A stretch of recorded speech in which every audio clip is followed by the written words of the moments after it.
No vídeo de hoje nós vamos falar de um movimento que impulsionou muitas bandas inglesas lá na década de 90.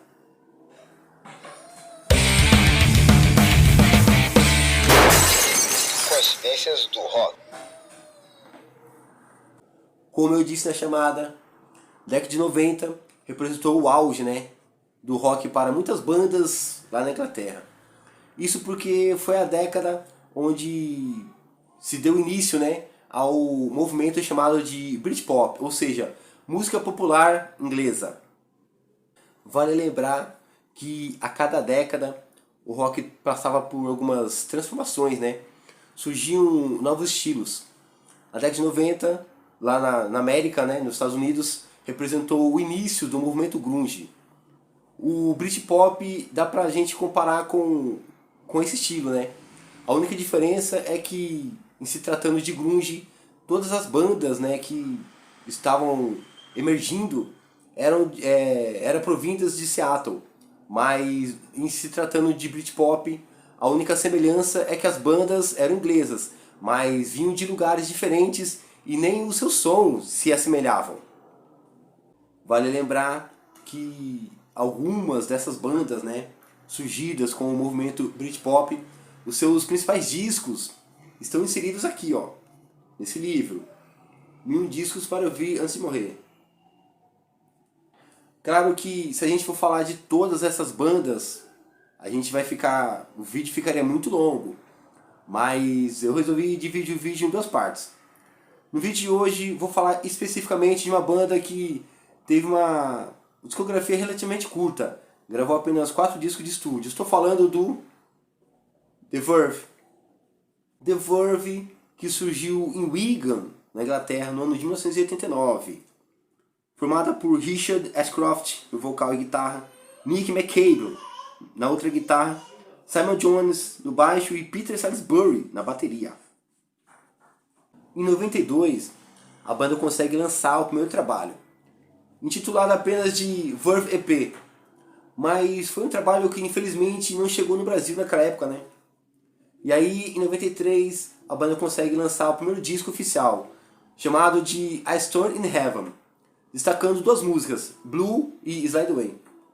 Vai lembrar que foi nessa época, que o The Verve acabava se encontrando, em algumas turnês com uma banda que também iria explodir e se tornar até maior do que o The Verve, Estou falando do Oasis.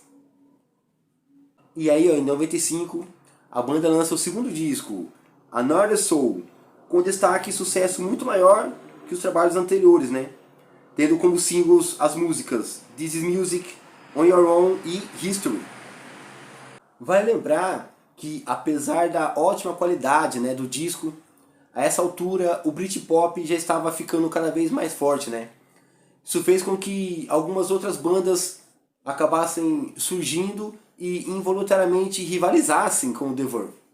Então o Verve começou a perder um pouco ali do seu prestígio e principalmente um pouco do espaço que já havia conquistado.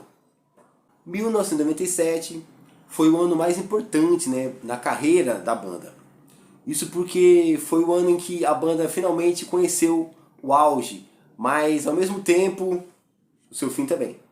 Isso porque a banda lança o seu terceiro disco, o mais icônico, Urban Hymns.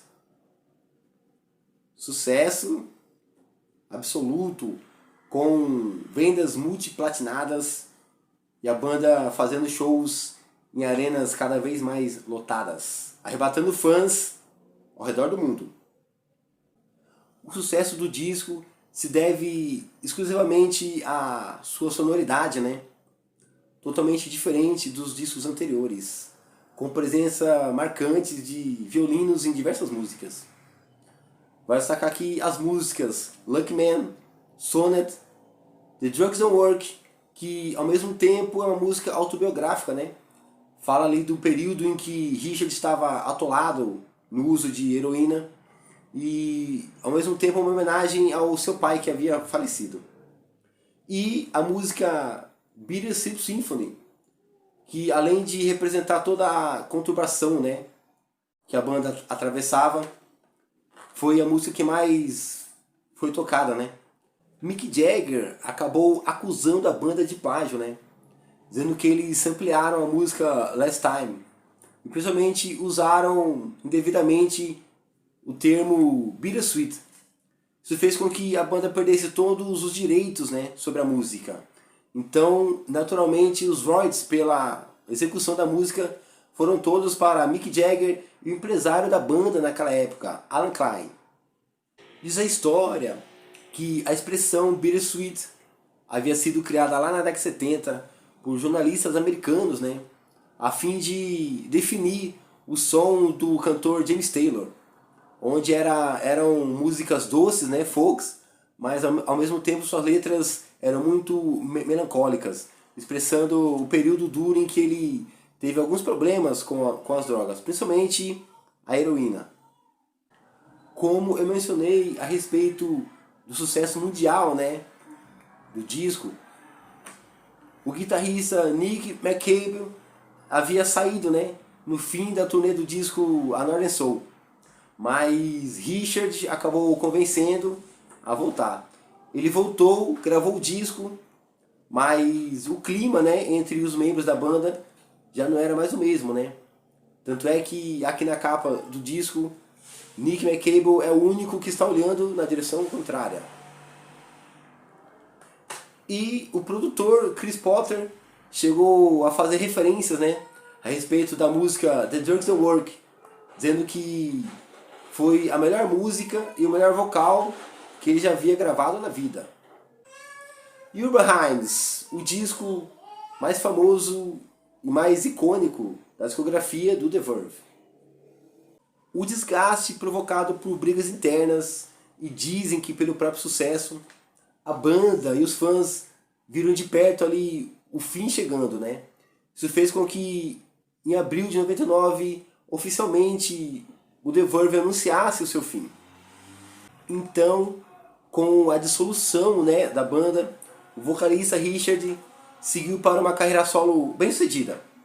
Vale destacar 2 discos: Human Condition, de 2002, com a música Check the Meaning, e Key to the World, de 2006, com a música Break the Night with Colors.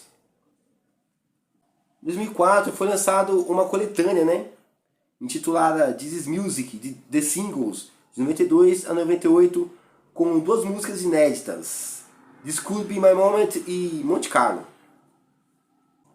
No dia 26 de junho de 2007, um jornalista da BBC Radio 1 anunciou que a banda estaria de volta, que estava preparando um disco de músicas novas juntamente com uma turnê, que começou no dia 2 de novembro. O disco, intitulado For, fazia referência, né, ao 4º disco de estúdio da banda. Isso fez com que a banda anunciasse oficialmente que estava de volta apenas pelo prazer da música. Será? Mas não foi bem assim não.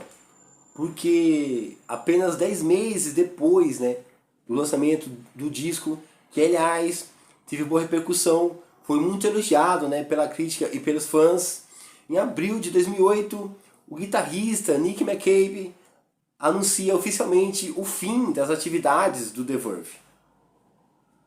Vale mencionar que o ponto alto, né, da volta da banda nesse período foi uma apresentação que eles fizeram num dos grandes festivais de música do mundo, o Glastonbury Festival, onde eles foram headliners. A ideia era apresentar ao público as músicas, né, do disco novo, mas diz que o ponto alto era realmente quando eles cantavam as músicas mais famosas. Em maio de 2019, Richard recebeu um prêmio da British Academy of Songwriters pela sua contribuição excepcional à música britânica.